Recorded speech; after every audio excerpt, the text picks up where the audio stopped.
Frog and Toad Are Friends by Arnold Lobel. Spring. Frog ran up the path to Toad's house. He knocked on the front door. There was no answer. "Toad, Toad," shouted Frog. "Wake up! It is spring!" "Blah," said a voice from inside the house. "Toad, Toad," cried Frog. "The sun is shining. The snow is melting. Wake up!" "I am not here," said the voice. Frog walked into the house. It was dark. All the shutters were closed. "Toad, where are you?" called Frog.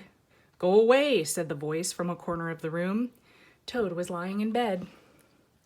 He had pulled all the covers over his head. Frog pushed Toad out of bed. He pushed him out of the house and onto the front porch. Toad blinked in the bright sun. "Help," said Toad. "I cannot see anything." "Don't be silly," said Frog. "What you see is the clear, warm light of April, and it means that we can begin a whole new year together, Toad. Think of it," said Frog. "We will skip through the meadows and run through the woods and swim in the river. In the evenings, we will sit right here on this front porch and count the stars." "You can count them, Frog," said Toad. "I will be too tired. I am going back to bed." Toad went back into the house. He got into the bed and pulled the covers over his head again. "But Toad," cried Frog, "you will miss all the fun." "Listen, Frog," said Toad, "how long have I been asleep?" "You have been asleep since November," said Frog.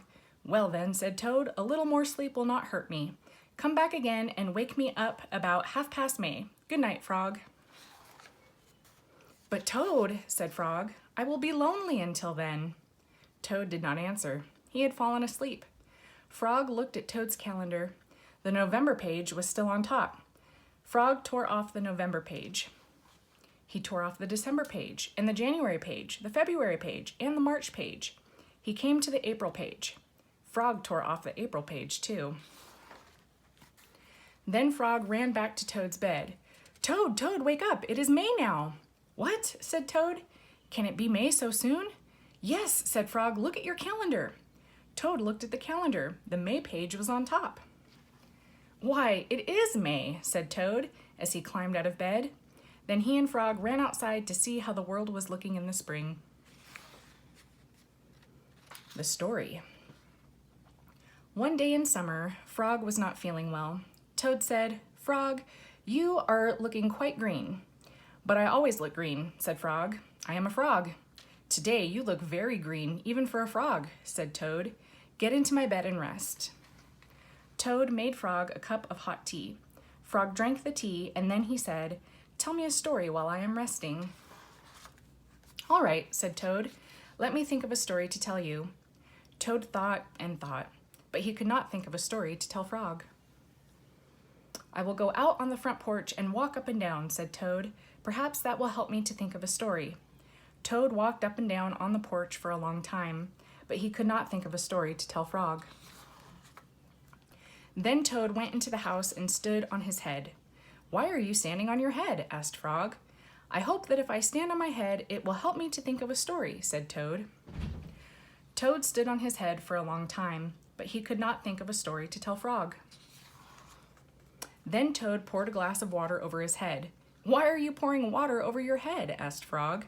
"I hope that if I pour water over my head, it will help me to think of a story," said Toad. Toad poured many glasses of water over his head, but he could not think of a story to tell Frog. Then Toad began to bang his head against the wall. "Why are you banging your head against the wall?" asked Frog. "I hope that if I bang my head against the wall hard enough, it will help me to think of a story," said Toad.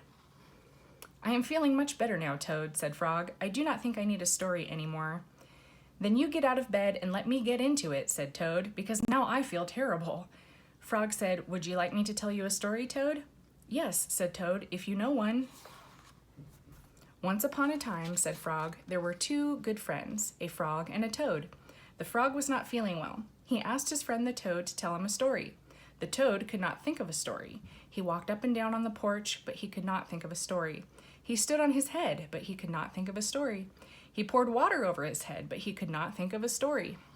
He banged his head against the wall, but he still could not think of a story. Then the toad did not feel so well, and the frog was feeling better. So the Toad went to bed, and the Frog got up and told him a story. The end. How was that, Toad? Said Frog. The Toad did not answer. He had fallen asleep. A lost button. Toad and Frog went for a long walk. They walked across a large meadow. They walked in the woods. They walked along the river. At last they went back home to Toad's house. Oh, drat, said Toad. Not only do my feet hurt, but I have lost one of the buttons on my jacket. Don't worry, said Frog. We will go back to all the places where we walked. We will soon find your button. They walked back to the large meadow. They began to look for the button in the tall grass. Here is your button, cried Frog. This is not my button, said Toad. That button is black. My button is white. Toad put the black button in his pocket. A sparrow flew down. Excuse me, said the sparrow. Did you lose a button? I found one. That is not my button, said Toad. That button has 2 holes. My button had 4 holes. Toad put the button with 2 holes in his pocket. They went back to the woods and looked on the dark paths. Here is your button, said Frog. This is not my button, cried Toad. That button is small. My button was big. Toad put the small button in his pocket. A raccoon came out from behind a tree. I heard that you were looking for a button, he said. Here is one that I just found. That is not my button, wailed Toad. That button is square. My button was round. Toad put the square button in his pocket. Frog and Toad went back to the river. They looked for the button in the mud. Here is your button, said Frog. That is not my button, shouted Toad. That button is thin. My button was thick. Toad put the thin button in his pocket. He was very angry. He jumped up and down and screamed, "The whole world is covered with buttons and not one of them is mine." Toad ran home and slammed the door. There, on the floor, he saw his white, 4-holed, big, round, thick button. "Oh," said Toad, "it was here all the time. What a lot of trouble I have made for Frog." Toad took all of the buttons out of his pocket. He took his sewing box down from the shelf. Toad sewed the buttons all over his jacket. The next day, Toad gave his jacket to Frog. Frog thought it was beautiful. He put it on and jumped for joy. None of the buttons fell off. Toad had sewed them on very well. A swim. Toad and Frog went down to the river. "What a day for a swim," said Frog. "Yes," said Toad. "I will go behind these rocks and put on my bathing suit." "I don't wear a bathing suit," said Frog. "Well, I do," said Toad. "After I put on my bathing suit, you must not look at me until I get into the water." "Why not?" asked Frog. "Because I look funny in my bathing suit, that is why," said Toad. Frog closed his eyes when Toad came out from behind the rocks. Toad was wearing his bathing suit. "Don't peek," he said. Frog and Toad jumped into the water. They swam all afternoon.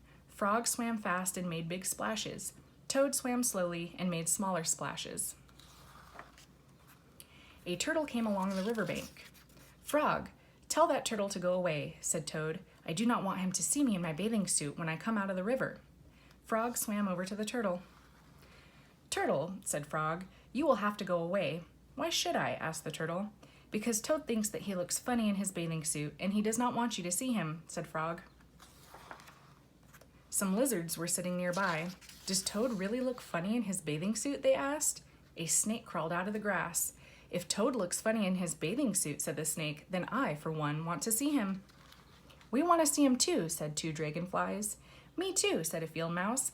"I have not seen anything funny in a long time." Frog swam back to Toad. "I am sorry, Toad," he said. "Everyone wants to see how you will look." "Then I will stay right here until they go away," said Toad. The turtle and the lizards and the snake and the dragonflies and the field mouse all sat on the riverbank. They waited for Toad to come out of the water. "Please," cried Frog, "please go away." But no one went away. Toad was getting colder and colder. He was beginning to shiver and freeze. "I will have to come out of the water," said Toad. "I am catching a cold." Toad climbed out of the river. The water dripped out of his bathing suit and down onto his feet. The turtle laughed, the lizards laughed, the snake laughed, the field mouse laughed, and Frog laughed. "What are you laughing at, Frog?" said Toad. "I am laughing at you, Toad," said Frog, "because you do look funny in your bathing suit." "Of course I do," said Toad. Then he picked up his clothes and went home. The letter. Toad was sitting on his front porch. Frog came along and said, "What is the matter, Toad? You are looking sad." "Yes," said Toad, "this is my sad time of day. It is the time when I wait for the mail to come. It always makes me very unhappy." "Why is that?" asked Frog. "Because I never get any mail," said Toad. "Not ever?" asked Frog. "No, never," said Toad. "No one has ever sent me a letter. Every day my mailbox is empty. That is why waiting for the mail is a sad time for me." Frog and Toad sat on the porch feeling sad together. Then Frog said, "I have to go home now, Toad. There is something that I must do." Frog hurried home. He found a pencil and a piece of paper. He wrote on the paper. He put the paper in an envelope. On the envelope he wrote, "A letter for Toad." Frog ran out of his house. He saw a snail that he knew. "Snail," said Frog, "please take this letter to Toad's house and put it in his mailbox." "Sure," said the snail, "right away." Then Frog ran back to Toad's house. Toad was in bed taking a nap. "Toad," said Frog, "I think you should get up and wait for the mail some more." "No," said Toad, "I am tired of waiting for the mail." Frog looked out of the window at Toad's mailbox. The snail was not there yet. "Toad," said Frog, "you never know when someone may send you a letter." "No, no," said Toad, "I do not think anyone will ever send me a letter." Frog looked out of the window. The snail was not there yet. "But Toad," said Frog, "someone may send you a letter today." "Don't be silly," said Toad. "No one has ever sent me a letter before, and no one will send me a letter today."